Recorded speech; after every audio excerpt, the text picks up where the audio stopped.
we'll be glad to take questions. Logistically, if there's one family member whose picture's on a card, would that prevent other family members from being able to use that card? So no is the short answer. What we hope to see is, right now the process allows for a designated beneficiary that you can pick your son or your sister or a caregiver that can go and exercise your benefits. What we would like to see is cards issued for those designated folks in the long run. There's probably some changes that need to be made to the Department of Agriculture regulations in Washington. I'm pretty optimistic that we can work through those challenges. Do you issue additional cards instead of just to benefits Yeah, to it would the be just household? like a card right now. You and your spouse, for example, could both have a debit card that was keyed to the same checking account, Right. right? The same kind of thing. Wouldn't that increase the possibility of fraud with more cards floating around? With the photograph on them, they should limit the use to the people that are on the card. So what you're saying is, there'd be a card, like say it's a husband and wife.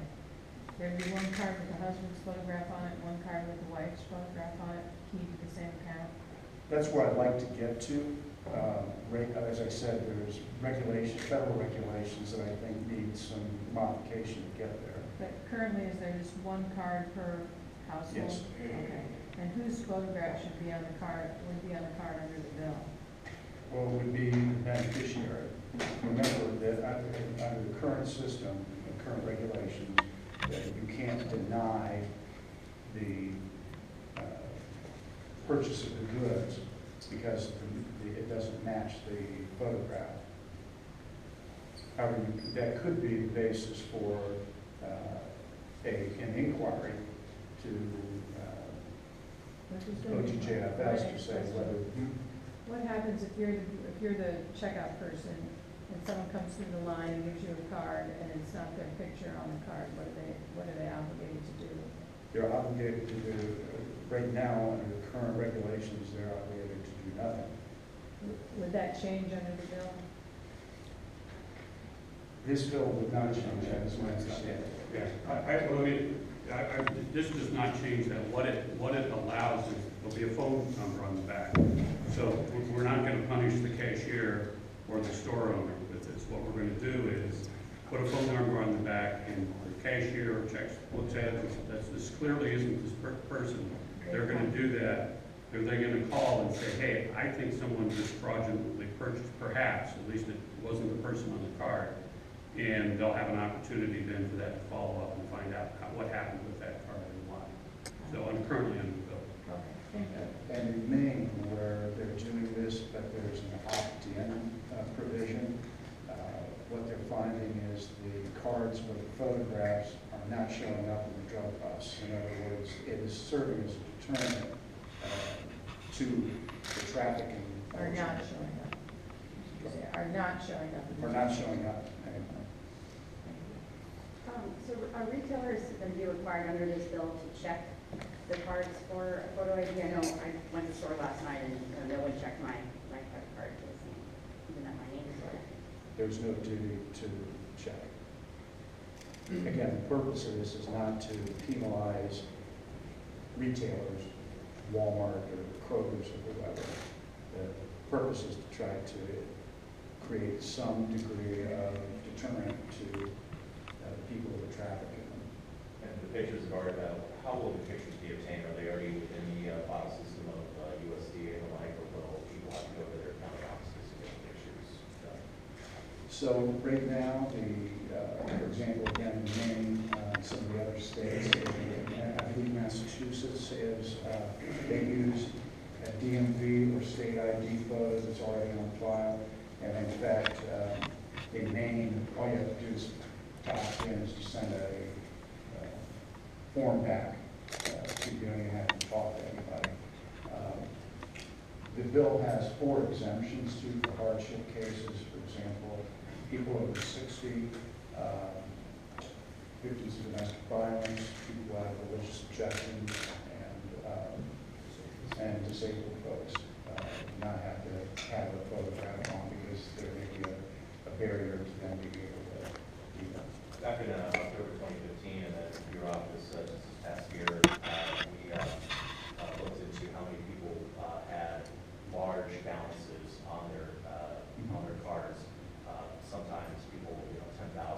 In other words, at the same time that some families couldn't get help, others were just accumulating this large amount of balances. Is there anything within this bill that is tackling that, and if not, what could be done in a future bill? So this bill does not address balances. I believe Representative Henning is working on a piece of legislation. I don't know if that would include that or not. This is a matter that could be addressed, however, by the department by rule, simply by limiting the accrual without activity in the card. Some of those large balances are probably not indicative of fraud. It may simply be a matter where someone didn't need it and didn't use it, and the card is sitting forgotten. And by need, I mean they may qualify to, because of the frugal and proud people that are choosing not to exercise that. Our research would also indicate that there's probably some of those balances are because the person died and stopped using the card that don't need much. And there's probably some instances where it's acting as a savings account, but I think in a need-based program, that's probably not something that's a risk factor that doesn't even exist. Last year in your news conference about the audit, you talked about how there were obstacles, if I remember correctly, from the USDA, your office trying to figure out specifics about fraud, as in, when those people were using the same card for X amount of dollars, and then, and then a few minutes later using it for very similar issues. Your office, if I remember correctly, tried to find specifics on it, but if I remember correctly, the USDA did not deliver that information to state investigators, correct? And in fact, we spent a fair amount of time with state and federal authorities trying to determine what the validation process is for eligible purchases, and what they do to go back to the retail area. And what we're finding is that we weren't able to get answers. Now, it's possible that we're being stonewalled, or it's possible that the back office system really is not very robust. But it's really, I can't subpoena the federal government and force them to provide information to me. So at this point, I'm afraid I'm at a dead end and being able to get into the backside of what's actually happening in this program.